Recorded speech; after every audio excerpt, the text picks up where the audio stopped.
Hello and welcome to this video, which is a continuation, or we popularly said a prequel to the previous one where I explained Grandmaster calculation in positional play. In this video I will show you the game to the point which was discussed in the previous video. So the game was played against a relatively young FIDE master.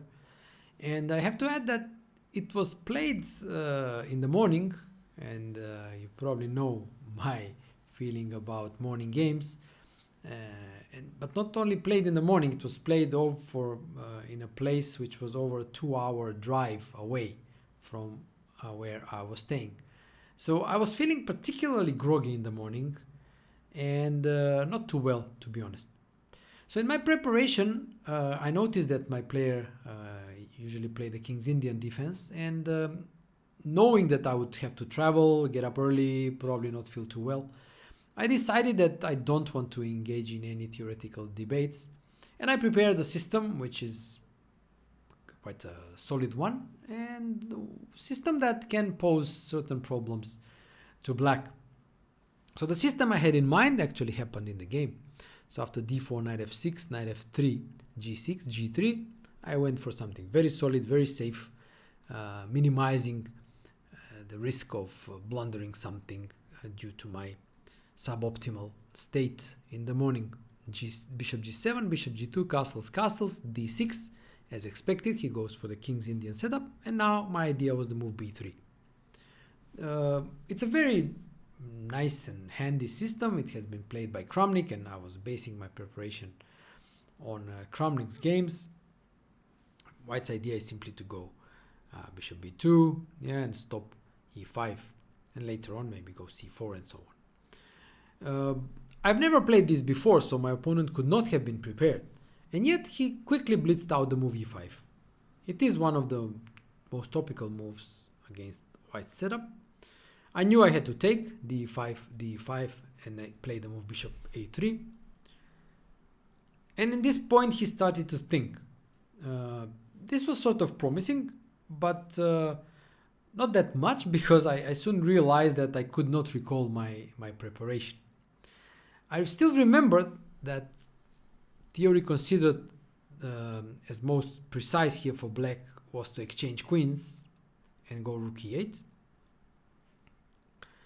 So, and here I also vaguely remember that I had a choice between c4 and knight c3. I think there were Kramnik games with both these moves. But as I was trying to recall this, he played rook e8. And this practically finished my preparation, because, as I said, even though I remembered I looked at this the previous night, I could not recall what I was supposed to do. I remember that I was supposed to exchange queens, which I did. But now I couldn't remember what to do, so basically the game started for me from this point. I relatively quickly played the move knight c3 simply because I couldn't see another reasonable move. From all the preparation I did, I remember that White is mostly playing with the pieces in this endgame. And I remember that it was not that simple for black to deal with the activity of White's pieces. Moves like knight b5, rook d1, fighting for the d file. This was more or less how White was playing, and I also remembered the maneuver knight d2 and then maybe knight c4, knight d4. So I remembered something, but not exactly, so I had to figure things out over the board. Here he played the move knight c6, but I also was considering other moves as well. So, for example, rook knight a6, I was looking at that, just covering the c7 pawn in advance. Rook a d1, natural, fighting for the d file. Rook e8. The key in all my calculations was that after bishop f5, I always had this move knight h4, hitting that bishop and forcing it to go move back from the active position, because taking on c2 after something like rook c1 leaves the bishop short of squares. The move knight h4 also opens the long diagonal and targeting b7, which is problematic, especially in this case. So I checked mostly rook e8, and now moves like h3 I was also checking maybe e3, knight d2. I was checking more moves. You see, again, continuing the theme of, let's say, positional calculation. Things are not forced, so it's important to have let's say, a wide array of ideas. So all the things you can do in a position. So to have ideas, what you can possibly do. So h3 was one, e3 was another, knight d2 was another. So h3, let's say rook b8, e3. Some moves, yeah. I didn't think I had an advantage. I just tried to map out how the game could continue. After knight c3, I also checked c6, yeah, covering d5 and b5. So rook d1, natural move again. The rook must move, not to give up the d file. And now knight d2. This was important, immediately targeting the weakened d6 square, either via c4 or via e4. Nevertheless, the key variation I had to calculate to make sure that knight c3 is working is that I had to see that e4, which is the critical move, hitting my knight and also trying to expose my weakness on the long diagonal. And here I had to see that I had the move rook a d1. So this was the key variation I had to see. Therefore, when you do these positional calculations, sometimes some lines are very important to justify your moves. So in this case, the move knight c3 was justified by the move rook a d1. So this type of justifications are crucial when playing positional chess. You want to make a move, but you need to justify it with precise calculation, and sometimes these calculations are like this, having this intermediate move rook a d1, and when the rook moves, leaves the d file, then knight d2. Yeah, now the e4 pawn is targeted. So going back to the game, he played knight c6, and again rook a d1, not much of a choice, it just comes from my previous play. And here I looked at several moves for him. He played the move bishop f5, but also looked bishop e6 and bishop d7. I can't say I was sure what I was going to play. Again, I was looking at ideas that I could go for. So for example, bishop e6, I was considering knight g5, attacking the bishop, maybe threatening bishop c6. As you will see, this will be an important motive in this position. I was also checking ideas like maybe knight b5, so attacking the pawn on c7. I wasn't sure how I was going to play. So you see, when you're looking at things, unless the move happens on the board, you perhaps don't need to be that precise, especially in positions which are not forced, like this one. I also looked at bishop d7, which looked decent because it prevents all these bishop c6 ideas, and here I was likely going to go knight d2, intend something like knight c4, maybe knight e4, maybe go to c5, continue just maneuvering play. He played bishop f5, and here I had already planned the move knight h4, and again, justification, yeah? The justification is what happens if he just takes my pawn. But here I saw that after rook c1, bishop f5, I can take on f5, I can take on c6. And here I thought I had good compensation.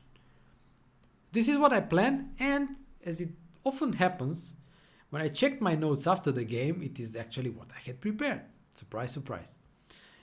So the last move I had looked at here in my notes was the move rook c2. I wasn't sure about this during the game, but my notes say rook c2, preventing rook d2, perhaps intending to double, maybe knight f4 is coming.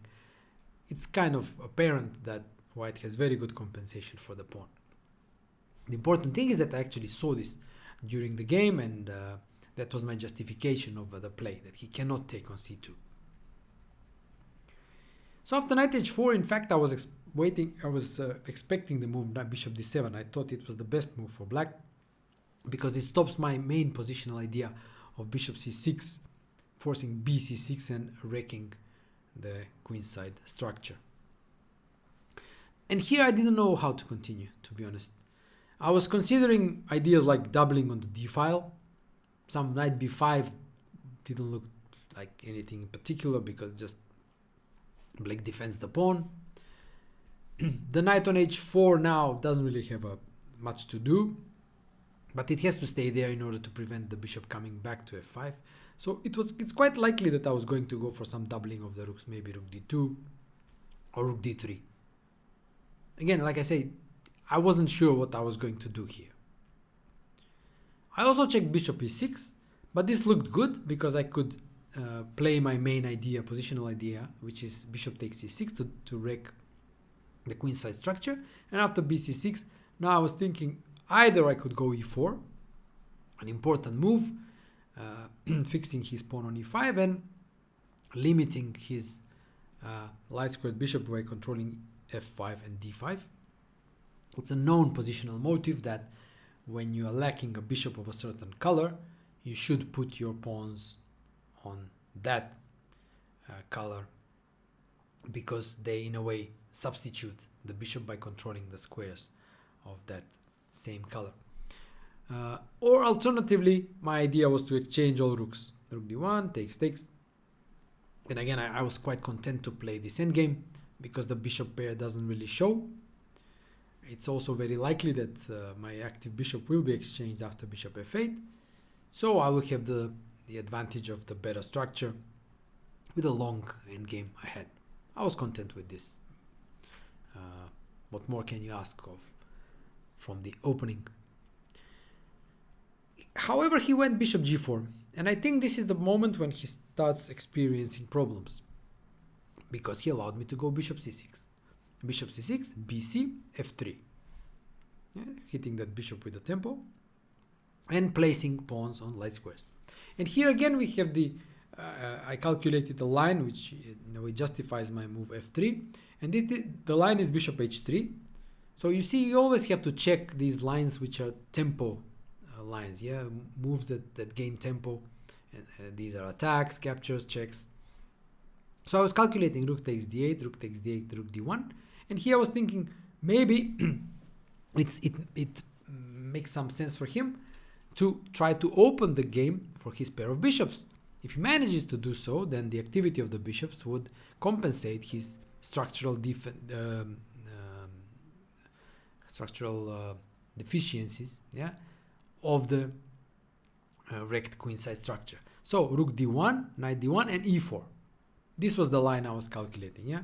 Again, you see the principles, the positional principles that you have learned over the years, like open the game for the pair of bishops, is guiding you towards certain moves. So we know that opening the game for the pair of bishops is good. So I was looking in that direction and seeing ways for my opponent to do that. So it was very important, therefore, for me to try to refute this and make sure it's not possible. Because if it were possible, then he would have a good position, and all my idea, all my concept of giving up the bishop pair to wreck the queenside structure would not be good. So e4, yeah. But here I saw that actually I can play knight f2, hitting the bishop and the pawn, winning a pawn. Or in case of bishop f5, g4 still wins a pawn, or even after knight f5, then black has even worse structure. So this was the justification of the whole concept of taking on c6, meaning that he could not open the game for the pair of bishops, and that meant that I could keep the game closed and keep that advantage of the better structure. In case of something like rook e8, avoiding the exchange of rooks, I thought e4 was just good because now I control the open file and he cannot open the game, so it's stable advantage. He didn't go bishop h3, he went bishop e6, and I went e4. Part of the plan, putting pawns on light squares, limiting the bishop, fixing the pawn on e5, preventing e4, multi-purpose move. It also stops the move knight d5. Yeah. And now he played a move that I found weird during the game. In fact, here I was expecting a move like bishop f8 to exchange his passive bishop. And here what I wanted to do was to exchange the bishops, reroute my knight to the center, king e7, and now just exchange all rooks. exchange all rooks, king d6, let's say king f2, and I thought, okay, this is definitely a better endgame. He has weaknesses, but I also thought that the king being centralized and close to these weaknesses, and these weaknesses being far away, I thought that his drawing chances were actually quite decent here. But that was the best I could do. Sometimes that's what you do. You try the best you can get out of the position, and then what happens? It happens, yeah? If the opponent defends well, it will be a draw, and what to do? Well, he deserved it by defending well. From my aspect, I could just say that, okay, I obtained some advantage and I could try to convert it, but if the opponent defends well, what to do? So this is what I expected. However, he played the move knight d7, and I have to say I did not expect this move. I did not see it. The curious part here is that actually the engine likes it, and this often happens. Yeah, sometimes we think a move is not good, or we don't see it, or we don't like it, but then the engine likes it. Yeah, you live and learn. And here I had to decide. I had a choice. I could go knight g2, knight e3 to reroute the knight, or I could double on the d file. So I was deliberating here what to start with. And what prompted me to start with the doubling of the rooks was, in fact, this knight on d7. So my logic was that when I double on the d file, then the knight will be pinned because the rook will not be defended. So sometimes you get these hints, you know, from the position, what you should start with, what should have preference, and so on. And here he went bishop f8 to exchange my bishop. I thought this was inevitable sooner or later because that bishop is really passive on g7. A funny thing I discovered when I analyzed this game after was that a move like that I never really crossed my mind, basically. A move like c5 was the best move in this position. Looks suicidal.